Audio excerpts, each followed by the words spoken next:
YouTube, what's happening? Well, what we're looking at today is a Stihl FS90R. The problem I was having, well, first I was having that my primer bulb was cracked. So I bought a new primer bulb, and then I push it down and it'll stick down there. It won't suck nothing up. So I looked on the internet and some forums and people talking about just replace the carburetor and whatnot, and I was like, well, I know about the little check valves in the carburetor, but I put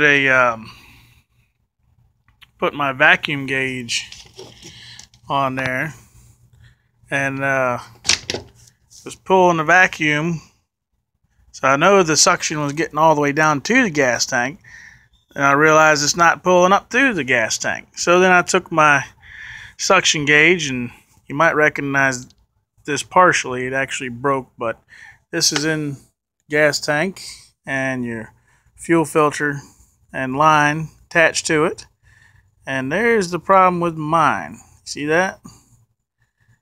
It's actually sucked itself closed, and this whole thing is soft. This thing is soft like a gummy bear soft.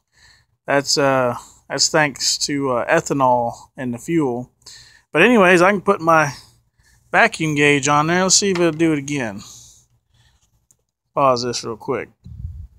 Alright, we're back.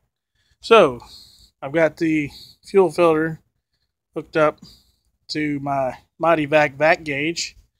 And as you can see, she's holding a vacuum. So, there's my problem. There's why I'm not getting any fuel into my carburetor. Because I couldn't figure it out at first, because I blew into the line to make sure it wasn't stopped up and the filter wasn't stopped up, and you can blow in and see bubbles in the gas tank.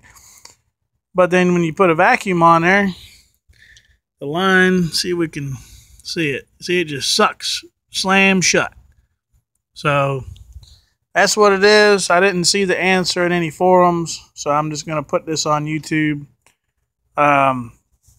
Be careful. It's got a tab. I don't know why mine was so stuck in there. It's got an O-ring. See, it's got little fingers on it. You're supposed to push down and click into the tank. That's how you're supposed to take it out, and you can change your filter and all that. And I don't know why mine was just so stuck in there. I broke it in half. So now I know a older feller who's got a junkyard with a plethora of parts in it. I'm going to go find that little plastic piece and put me some new line on there, and should be ready to rock and roll. If I put all that back in there and it fixes the problem, I'll go ahead and post this video as the fix to the Stihl FS90R primer bulb not priming.